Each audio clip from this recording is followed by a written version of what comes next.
Welcome back to Newsfeed PM. Thank you for staying with us. If you have just joined us, we're talking about the trade relations between South Africa and the United States. Now, we do know that President Donald Trump's threat to cutting funding to South Africa over the recently signed Land Expropriation Act has led to some criticism by some parties, and the South African Chamber of Commerce and Industry Chief Executive Officer, Mr. Alan Mukoki, joins us now for a reaction. Mr. Mukoki, good evening to you. Thank you for joining us. We're hoping you'd join us earlier on when we had a discussion with other industry experts. Just as well, we have you now. Your reaction to the global trade threats that we've heard from US President Donald Trump, but a more pointed question: are tariffs effective in controlling trade reactions, in your opinion?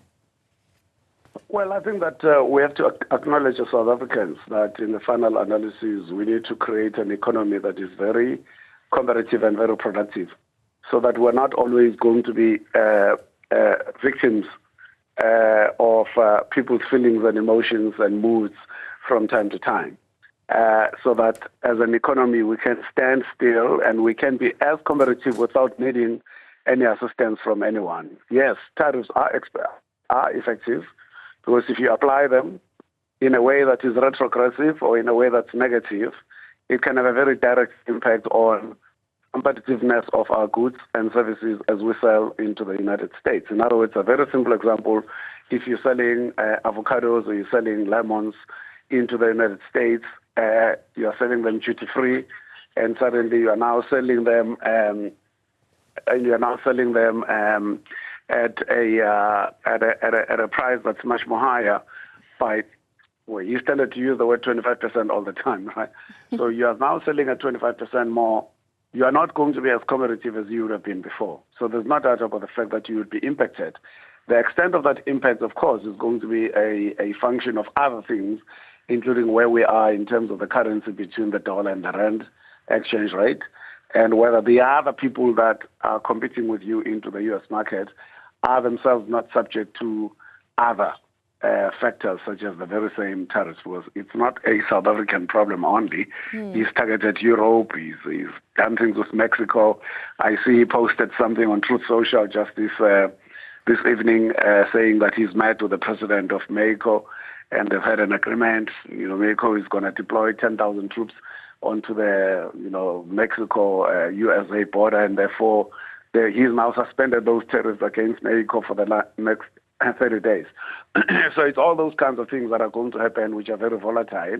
I think he's coming across as a very volatile character. You can't subject your economy to that level of volatility, uncertainty, and ambiguity. Yeah, that was going to be my next question, actually. I mean, are we seeing the beginning of a major global trade shift? As you've already alluded to, you've spoken to Mexico. We've seen what is done in Canada and China as well, which is South Africa's biggest trade partner, if I'm not mistaken. What can we expect? What is the trickle-down effect when it comes to South Africa with all of this happening? Well, the trickle-down effect is that it's going to have to wake us up from our slumber, because we've always maintained the position, for instance, even with AGOA, the Africa Growth Opportunities Act, where we are able to sell goods into the United States, including a lot of the auto stuff coming out of Ford, BMW, Mercedes, that we're able to export to the United States duty-free. It's going to come to an end. But it comes to an end purely because we're not actually competitive. We're asking people to do ourselves favors. We need to invest in skills, in competencies, in technology, in industrialization. We own most of the raw material product that goes into all those cars. The chrome that goes into those cars comes from us. The iron ore comes from us. The manganese comes from us.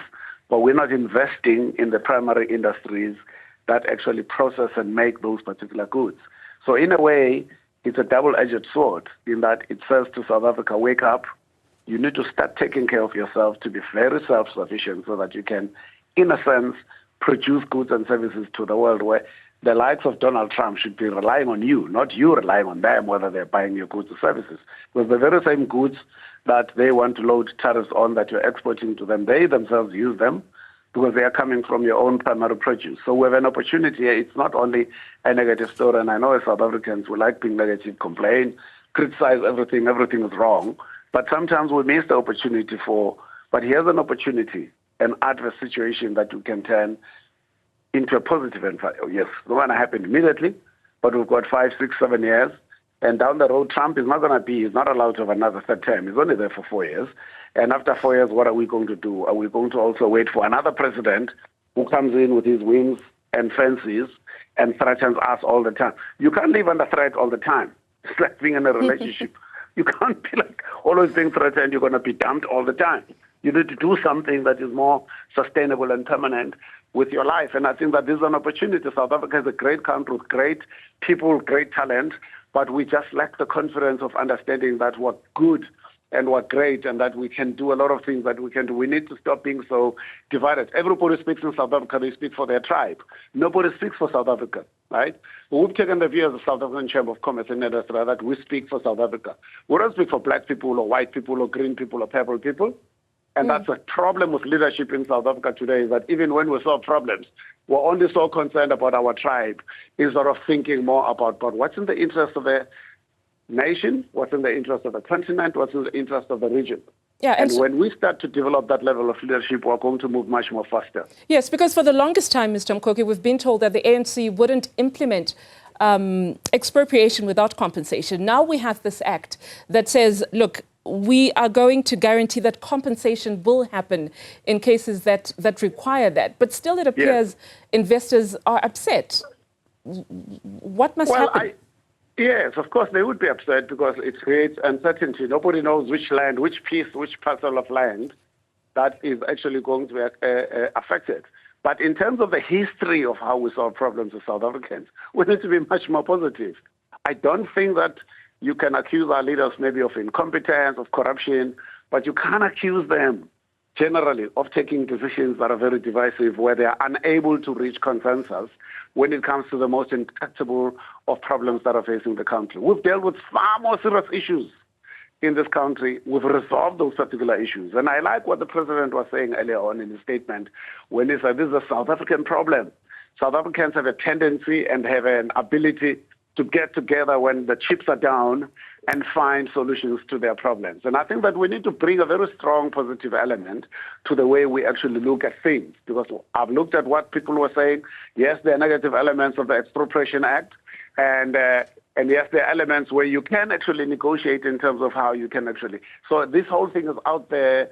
It's subject to various interpretations in terms of what's going to happen. Of course, if you're in business or in banking, whatever the case might be, you've issued loans to people, you've taken that property as collateral, and now suddenly it might just be taken away from you without any compensation, you definitely would be concerned. But there is this test in South Africa which is called reasonableness, rationale, and equity in terms of whether the pricing is right or wrong. And I think that we need to spend more time deciding and deliberating on what those particular aspects are. At least we've got an ability and an opportunity where we do talk to each other. Yeah. We may disagree, but we've never not had an opportunity to sit down and have really serious constructive engagements with each other in terms of resolving the problems. And Absolutely. I think that this particular problem will be resolved. Mr. Mukoki, I have a feeling we are going to have more of these conversations in the next 4 years. It's going to be a quite interesting one.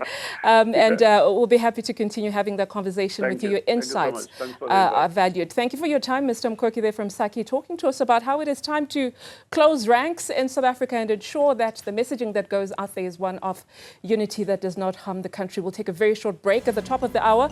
We'll be back with your headlines.